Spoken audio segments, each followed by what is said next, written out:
Hi, this is Joe Chambers. Welcome to Musicians Hall of Fame Backstage, the Vault Series. Today's clip was shot back in October of 2004.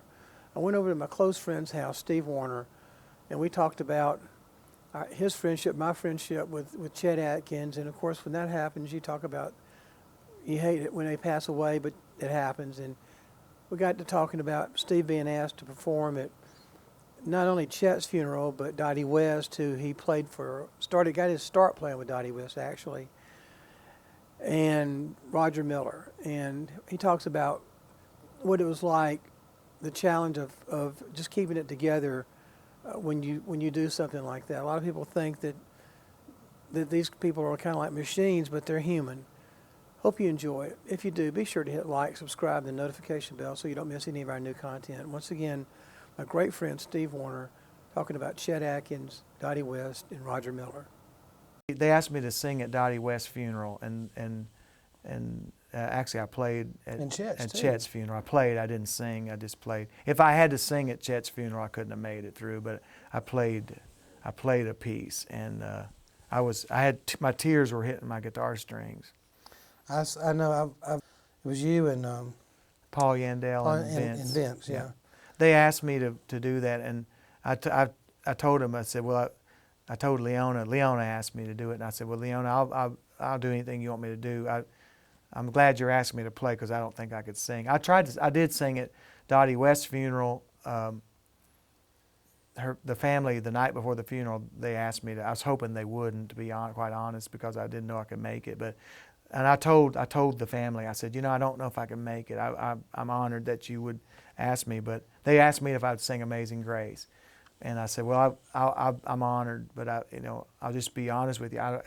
If I don't make it through it, I'm going to be up front with you. I might have trouble. And they said, well, I'll tell you what, let's do. You start it off and have the people will sing along with you, and just you start it and everybody will join you. And I said, that's okay, I can probably do that. Uh-huh. And so I got out there, Joe, and started singing Amazing Grace, and nobody joined me. I was all a cappella. I was totally by myself, and I guess I'm just a big softy or something, but I just couldn't help it. I tried the best I could not to break up, and I did, and I had lyrics on a little podium. I sang about 4 verses, and I couldn't even see the lyrics. I was crying so hard, and it's just one of those emotional moments. Yeah. Those are the only 2 times that I've really just had trouble, But yeah, those kind of moments they just happen, and you just People kind have of to forget, get through it, When they see you as an artist, they kind of probably forget that you're human Yeah. too. And some, you know what I mean? Something. Well, on Chet's funeral, I remember some tears as I was playing. Some tears were hitting the strings. I remember, and they were on my hands, and I could hear some.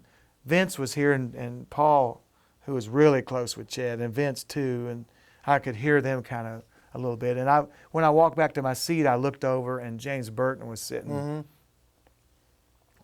Was sitting straight across the way, and he was just in tears. He was just What bent over. a wonderful guy he is, yeah. too, man.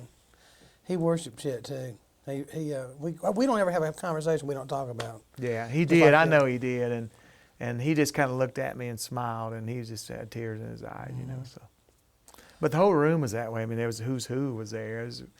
I love Waylon was back there, and it was great. I was sitting underneath the balcony there, and you probably don't remember it. You came by and yeah, I do. And you said we lost our buddy, didn't we? And I said, yeah. Best I could. I couldn't even say yeah.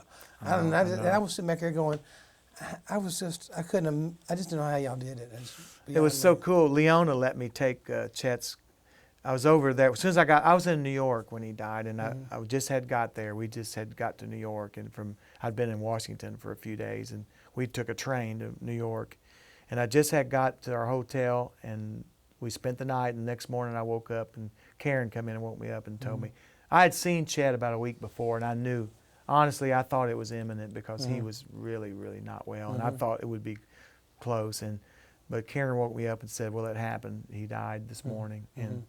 And so we got on a plane and came home. And I went straight to Leona's house when I got home, and before I left there, we were talking about playing at the funeral and stuff. The night before the funeral, I was with Leona, and she one of Chet's guitars was there. It was actually one of the brand prototypes. There's only 2 of these guitars anywhere they made. You know, it was one of the early Gretsch brands, orange brand ones. Mm-hmm. And the way I understood Paul, the way people have told me, there's only of this particular prototype. There was 2 made of the prototypes. Anyway, Leona said, she said, "What?" I said, "Leona, I'd love to play. I really, you know, I'm honored that you would let me play at his funeral." I said, "Only one request. I want to play one of his guitars."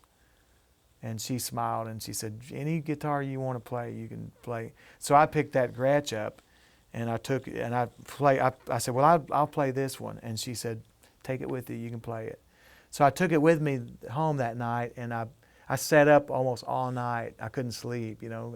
I sat up all night playing that guitar and holding it, and as it wound up, I didn't play it because I didn't want to play. I wanted to play a gut string because nobody else, of the 3 of us, nobody else was playing a gut string. So I took that guitar back and swapped it for his Kirk Sand Classic Electric that he played on the last many years. That's the guitar he played, the Kirk Sand. So, but I thought it'd be that was as a a prototype of the SST. That's right, of his Gibson, his Gibson Classic Electrics. So that was kind of the prototype of that. And so anyway, I played that guitar instead, and it worked out nicely because it was a contrast to. I think Vince played an acoustic steel string, and then Paul played one of his old Gretches. So.